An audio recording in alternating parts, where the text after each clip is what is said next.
চট্টগ্রামে পিকআপ ও কাভার্ড ভ্যানের সংঘর্ষে ৫ জন নিহত হয়েছেন। আহত হয়েছেন আরও ৩ জন। ভোরে নগরীর আকবরশা থানার সিটি গেট এলাকায় দাঁড়িয়ে থাকা একটি কাভার্ড ভ্যানকে পেছন থেকে একটি পিকআপ ভ্যান ধাক্কা দিলে ঘটনাস্থলে ৪ জন নিহত হন।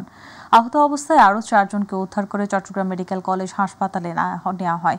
পরে সেখানে একজন মারা যান। ফায়ার সার্ভিসের আগ্রাবাদ স্টেশন থেকে একটি ইউনিট দ্রুত ঘটনাস্থলে গিয়ে উদ্ধার তৎপরতা চালায়।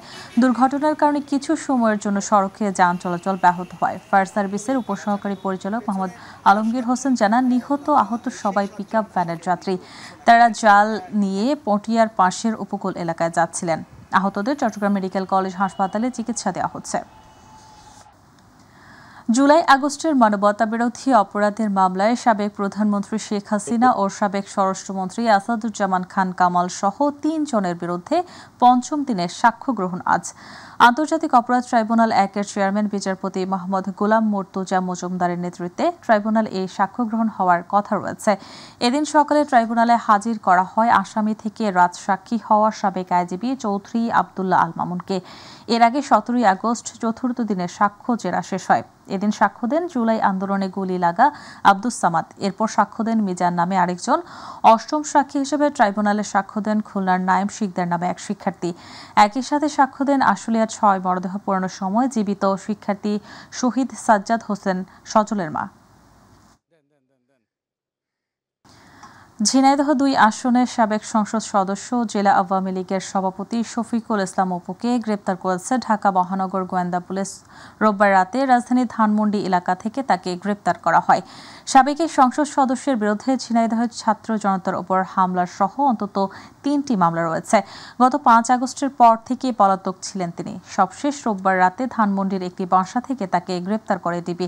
তাকে ঝিনাইদহে আনা হচ্ছে। আজ সাবেক এই এমপিকে আদালতে তোলা হবে।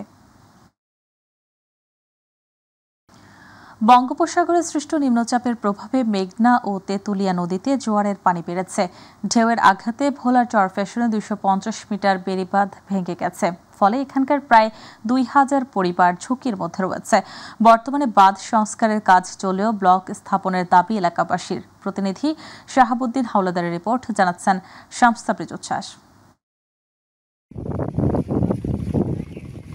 ২১টি ইউনিয়ন ও একটি পৌরসভা নিয়ে গঠিত ভোলার চরফ্যাশন উপজেলা, যার দুই প্রান্তে রয়েছে মেঘনা ও তেঁতুলিয়া নদী। আর এই নদী ভাঙনে প্রতি বছর ঘরবাড়ি হারিয়ে দিশেহারা হয়ে পড়ে শত শত মানুষ।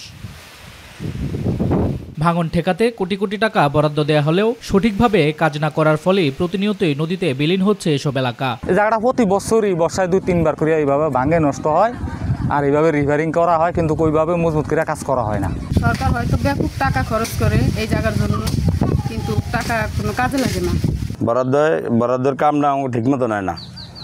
ঠিকমতো আমার কাজ হইলে আমাকে বেরিটা দিত না, আমার দেশের সম্পদটা নষ্ট হইত না। ঘূর্ণিঝড় শক্তির প্রভাবে উপজেলার খেজুরগাছিয়ায় জুনের প্রথম দিকে বাঁধটি ক্ষতিগ্রস্ত হয়। বাঁধটি সংস্কারের জন্য জরুরি ভিত্তিতে ৪৫ লাখ টাকা বরাদ্দ দেয় পানি উন্নয়ন বোর্ড ২। পরে দরপত্রের মাধ্যমে বাঁধ সংস্কারের কাজ পান ২টি ঠিকাদারি প্রতিষ্ঠান। উপজেলা প্রশাসনের বেঁধে দেয়া ২ মাসের সময়ের মধ্যে তাদের বাঁধ নির্মাণের মাটি ভরাটের কাজ করলেও তা জোয়ারের ঢেউয়ের আঘাতে বিলীন হয়ে গেছে।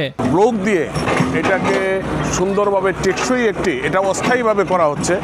টেকসইভাবে একটি বাঁধ নির্মাণ করলে অত্র এলাকার মানুষ ঝুঁকি থেকে রক্ষা পাবে। এরই মধ্যে আবারও বঙ্গোপসাগরে নিম্নচাপের প্রভাবে মেঘনা নদীতে অতিরিক্ত জোয়ারের ঢেউয়ের আঘাতে বাঁধটি দ্বিতীয় দফায় ভেঙে যায় ৯০%। পরে উপজেলা প্রশাসনের পক্ষ থেকে পুনরায় বাঁধটি নির্মাণের কাজ দ্রুত সম্পন্ন করার নির্দেশ দেয় ঠিকাদার প্রতিষ্ঠানগুলোকে।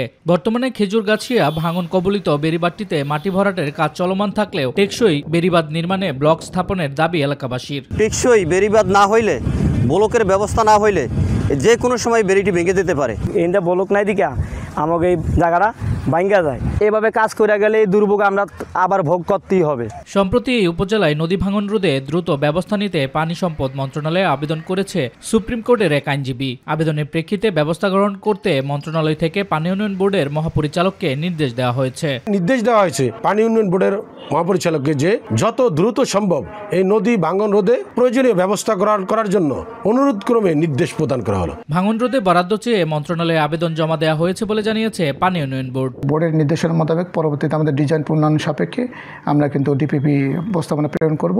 এই ডিপিপিগুলো অনুমোদন হলে আমরা কিন্তু ওই ভাঙনগুলো রোধে পার্মানেন্ট কিন্তু ব্যবস্থা গ্রহণ করতে পারবো। ভাঙন কবলিত এলাকার মানুষের একটাই দাবি, কর্তৃপক্ষ দ্রুত ভাঙন রোধে কার্যকরী পদক্ষেপ নেবে, এমনটাই প্রত্যাশা সকলের। শামস তাবরিজ উচ্ছ্বাস, মাই টিভি নিউজ ডেস্ক।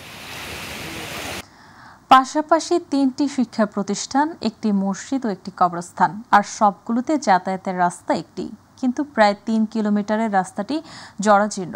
বর্ষা মৌসুমে সামান্য বৃষ্টিতেই কাদা পানিতে পরিপূর্ণ হয়ে যায়। শিক্ষা প্রতিষ্ঠানগুলোর এমন পরিস্থিতিতে আশঙ্কাজনক হারে ঝরে পড়ছে শিক্ষার্থীর সংখ্যা। যুগ যুগ ধরে চলে আসা রাস্তাটি সংস্কারের কোনো উদ্যোগ নেওয়া হয়নি। প্রতিনিধি সরার হোসেনের তথ্যচিত্রে আরও জানাচ্ছেন আতিকুর রহমান তিতাস।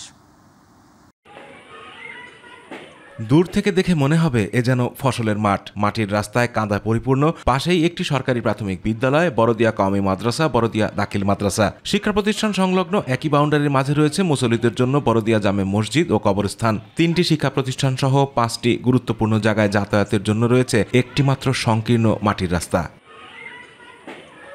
বর্ষা মৌসুমে সামান্য বৃষ্টি হলে পুরোপুরি কাদা পানিতে ভরে থাকে সড়কটি। প্রায় 3 কিলোমিটার এই কর্দমাক্ত মাটির রাস্তা পাড়ি দিয়ে কোমলমতি শিক্ষার্থীদের যেতে হয় শিক্ষা প্রতিষ্ঠানগুলোতে। এজন্য ক্ষুদে শিক্ষার্থীদের অনেক সময় কাদা মাটিতে পড়ে বই খাতা, নষ্ট হয় পোশাক। আমাদের স্কুলে আসার সমস্যা হয়, হাঁটু ভর্তি কাদা পানি হয়ে যায়, আমাদের আসার সমস্যা, আমরা আসতে পারি না। ছাত্রছাত্রীদের যাতায়াত অসুবিধা হয়, আষাঢ় মাস আসলে এ জায়গায় কেউই পড়ালেখা করতে আসতে পারে না। এছাড়া কাদামাটি ঠেলে মসজিদে যেতে চরম ভোগান্তিতে পড়েন মুসল্লিরা। এলাকার কারো মৃত্যুর পর মরদেহ দাফন করার জন্য কবরস্থানে যেতে ভোগান্তির যেন শেষ থাকে না। জরাজীর্ণ রাস্তাটির বেহাল দশা নজরে আসেনি কোনো জনপ্রতিনিধি বা সংশ্লিষ্ট কর্তৃপক্ষের। আমরা চাই একটি সুন্দর রাস্তা এবং যাতে আমাদের আসতে সুবিধা হয়, যাতে আমাদের কোনো কষ্ট না হয়। এই রাস্তা না হলে এখানে প্রায় 700 থেকে 800 ছাত্রছাত্রী পড়াশোনা করে, তাদের পড়াশোনা এক জায়গায় ধরতেছে। রাস্তাগুলো এমনভাবে কাদা হয় যে ছেলেমেয়েরা আসতে কারো বই পড়ে যায়, কেউ আষাঢ় খেয়ে কাপড় নষ্ট হয়ে যায়, বিধায় তারা প্রতিষ্ঠানে আসতে পারে না। রাস্তাটি সংস্কার করে এলাকাবাসীর যেন ভোগান্তি দূর হয়, এজন্য প্রয়োজনীয় ব্যবস্থা গ্রহণ করা হবে বলে জানিয়েছে উপজেলা প্রশাসন। এই অর্থ বছরে আমরা এই সরকারি যে বরাদ্দ থাকে বিভিন্ন টিআর কাবিকা থেকে শুরু করে অন্যান্য বরাদ্দ, সেখান থেকে আমরা এই রাস্তাটি করে সাধারণ মানুষের যান চলাচলের উপযোগী থেকে শুরু করে সাধারণ মানুষ বিভিন্ন স্কুলের ছাত্রছাত্রী যেন ভালোভাবে তাদের দৈনন্দিন কার্যক্রম পরিচালনা করতে পারে সেই ব্যবস্থা গ্রহণ করতে। রাস্তাটি সংস্কারের দাবিতে 3টি শিক্ষা প্রতিষ্ঠানের শিক্ষক শিক্ষার্থীদের উদ্যোগে এক মানববন্ধন ও অবস্থান কর্মসূচি পালন করা হয়। কর্মসূচিতে যোগ দেন গ্রামবাসীও। আতিকুর রহমান তিতাস, মাই টিভি। দিনাজপুরের পার্বতীপুর উপজেলা স্বাস্থ্য কমপ্লেক্সে টিকিট বিক্রয় নির্ধারিত মূল্যের চেয়ে অতিরিক্ত অর্থ আদায় সহ নানা অনিয়মের বিষয়ে মাইটিভিতে সংবাদ প্রচারের পর অবশেষে বিষয়টি নজরে আসে সংশ্লিষ্ট কর্তৃপক্ষের। এ ঘটনায় উপজেলা স্বাস্থ্য ও পরিবার পরিকল্পনা কর্মকর্তা ডাক্তার AKM শরীফুল রেজওয়ান স্বাক্ষরিত এক চিঠিতে অতিরিক্ত অর্থ আদায়ের বিষয়ে অভিযুক্ত নৈশ প্রহরী রফিকুল ইসলামকে কৈফিয়ত তলব করা হয়েছে। সেই সাথে সরকারি চাকুরি বিধি মোতাবেক কেন তার বিরুদ্ধে ব্যবস্থা গ্রহণ করা হবে না এই মর্মে দ্রুত সময়ের মধ্যে চিঠির লিখিত জবাব দিতে বলা হয়েছে।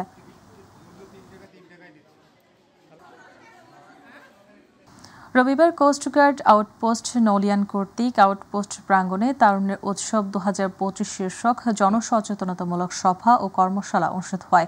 উক্ত কর্মশালায় নলিয়ান এলাকার বিভিন্ন স্কুল ও মাদ্রাসার শিক্ষার্থী, কিশোর, তরুণ, জেলে, মাঝি, পেশাজীবী ও সাধারণ জনগণের উপস্থিতিতে পরিবেশ ও বন রক্ষা, বনজ প্রাণী সংরক্ষণ এবং দুর্যোগকালীন সময় উদ্ধার কার্যক্রম বিষয়ে তাত্ত্বিক প্রশিক্ষণ ও আলোচনা অনুষ্ঠিত হয়।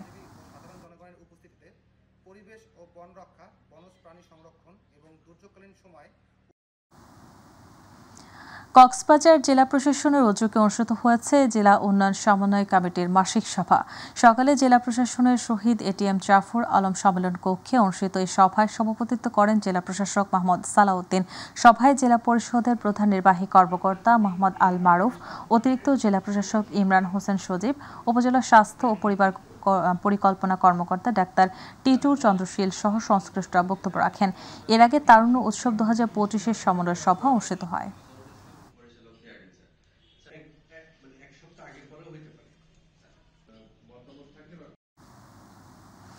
কক্সবাজার টেকনাফ সড়ক অবরোধ করেছে রোহিঙ্গা ক্যাম্পের শিক্ষা প্রকল্প থেকে চাকরিচ্যুত শিক্ষকরা। সকাল থেকে সড়কের উখিয়ারকোট বাজার এলাকায় এই কর্মসূচি শুরু করে তারা। এর আগেও একবার সড়ক অবরোধ করেছিলেন শিক্ষকরা, পরে প্রশাসনের আশ্বাসের প্রেক্ষিতে অবরোধ তুলে নিয়েছিলেন, কিন্তু দাবি পূরণ না হওয়ায় সোমবার আবারও অবরোধ শুরু করে। আন্দোলনকারী শিক্ষকরা জানায়, বিনা কারণে রোহিঙ্গা ক্যাম্পে কর্মরত স্থানীয় 1250 শিক্ষককে ছাঁটাই করা হয়। পরে তারা চাকরিতে পুনর্বহালের দাবিতে আন্দোলনে নামে।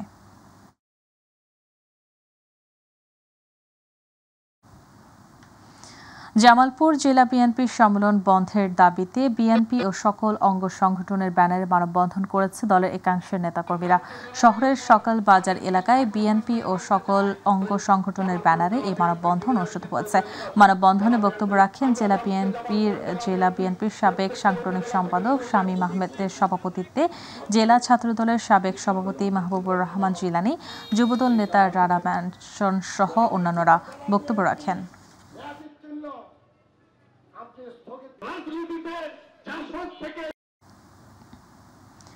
হাজী মোহাম্মদ দানেশ বিজ্ঞান ও প্রযুক্তি বিশ্ববিদ্যালয়ের শিক্ষার্থীরা দিনাজপুরের ফুলবাড়িতে রাইস ট্রান্সপ্লান্টার যন্ত্রের মাধ্যমে চারা রোপণ দেখতে মাঠ পর্যায়ে প্র্যাকটিক্যালে এসেছে। বিশ্ববিদ্যালয়ের কৃষি সম্প্রসারণ বিভাগের সহকারী অধ্যাপক মোসাম্মদ আতিয়া শাহিন 60 জন শিক্ষার্থী নিয়ে জমিতে রাইস ট্রান্সপ্লান্টার যন্ত্রের মাধ্যমে চারা রোপণ প্র্যাকটিক্যাল দেখান। উপস্থিত ছিলেন উপজেলা ভারপ্রাপ্ত কৃষি অফিসার শাহানুর রহমান।